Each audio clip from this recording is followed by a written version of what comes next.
Shtogun. He likes to dance a lot. It was told us earlier that I think he's been taking salsa classes. And, okay. All right, so he says he likes to dance a lot and has been a member of Toastmasters for about 8 months. He was working on his 6th speech from the Competent Communicators Manual, which is entitled, Don't Stop Dancing. Will you welcome Yaroslav with me as he does his 6th speech?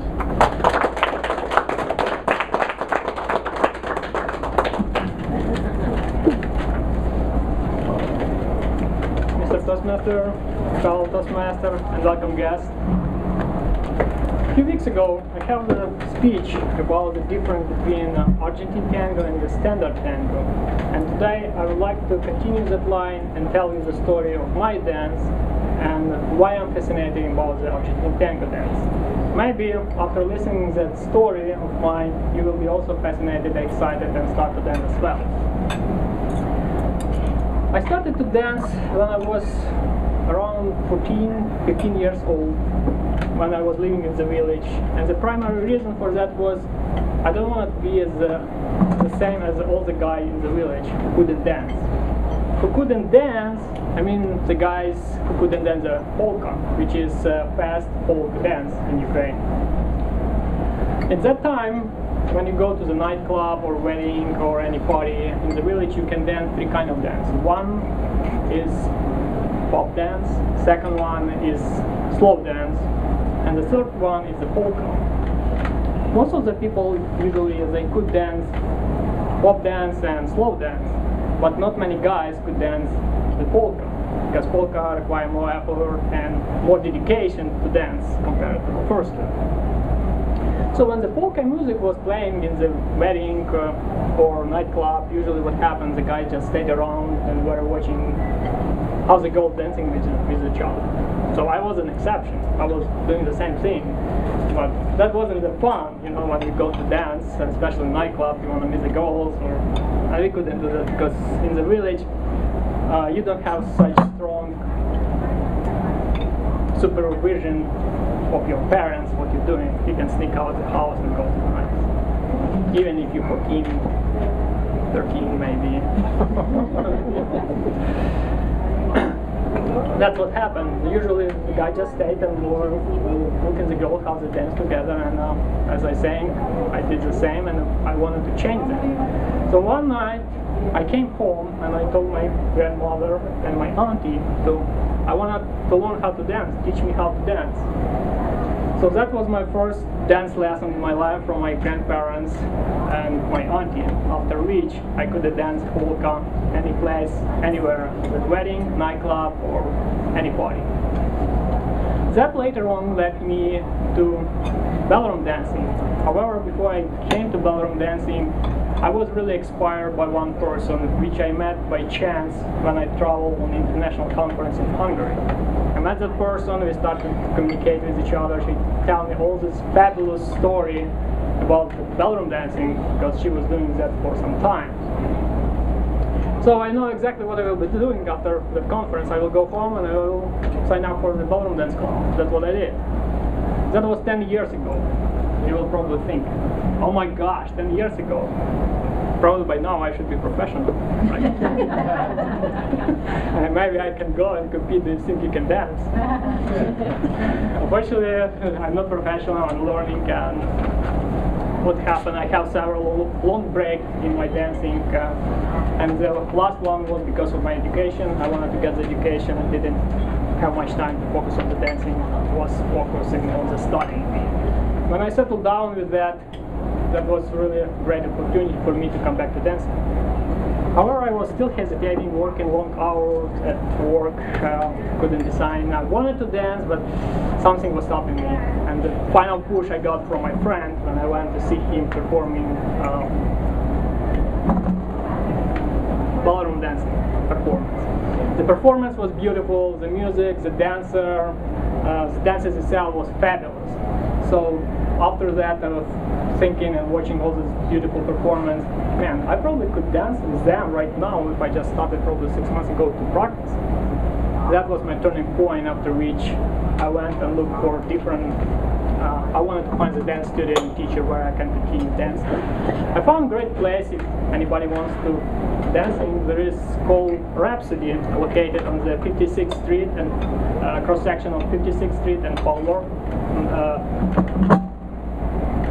Thank you. Around USF. I was taking the private lesson in international stand-up, which include slow waltz, foxtrot, quick step, paso doble. I was taking the lesson for several months.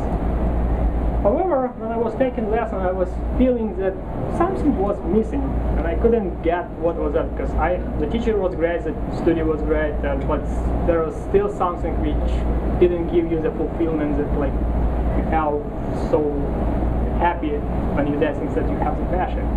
So thinking a little bit longer, I realized that I lost my passion for the dancing, for ballroom dance. So now I have a big problem how you can find your passion. It's not like you just say it and you found right away. I was debating what I have to do, because to lose your passion, it's really big trouble. Because passion brings you happiness, fun and enjoyment whatever way you're doing. For me the choice was to relinquish my dancing, or maybe to go and find something else. Maybe go and try maybe different style of dancing, maybe salsa or swing dance, or maybe Argentine tango. Actually a friend of mine, she just told me before I made my mind, why don't you go and try Argentine tango, because it's just 2 minutes away from where you're working. And, you know, the closer the better, so I just decided to go and try. I didn't know much at the time about the tango because I primarily danced before international tango. It was different completely from Argentine tango, so I wasn't sure what to expect when I get there. When I went there, the first thing what I saw, it's rooms are smaller than this one, probably half size, and many people. I mean like probably like we have right now. So imagine such room, smaller size, and how does people will be dancing there? That was my first question, because in ballroom dancing you have huge floor and there is not many people when you're dancing. However, the question were cleared up later on when the teacher came and started to tell the principle, the technique, the history about Argentine tango. And what catch my attention and drew me later on to the tango was two facts. The first one, the principle, which is based on, in Argentine tango, is based on just walking. So, just walking, which means what we're doing every day in our life. If you're walking, you can dance. The second one was, there is no standard and there is no rule. Because, like in ballroom dancing, you have all the standards and restrictions. In Argentine tango, you don't have that. Even if you did some step by mistake, you can consider that it's your own step. The way you dance, you can express yourself or the way you like to dance. These two facts catch my attention, and the magic happened when we combine all this principle together and the music started. Then I found my long-forgotten feeling about the enjoyment and fun. That was the moment when I recovered my passion about dancing. But now it was Argentine tango, not ballroom dancing.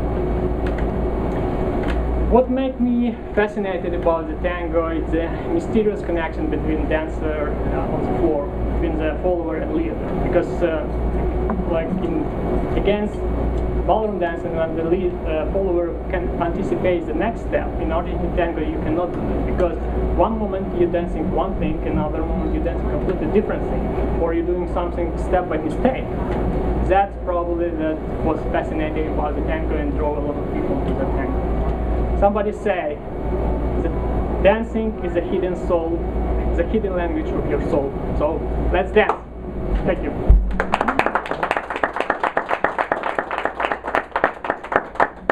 Thank you for that wonderful speech entitled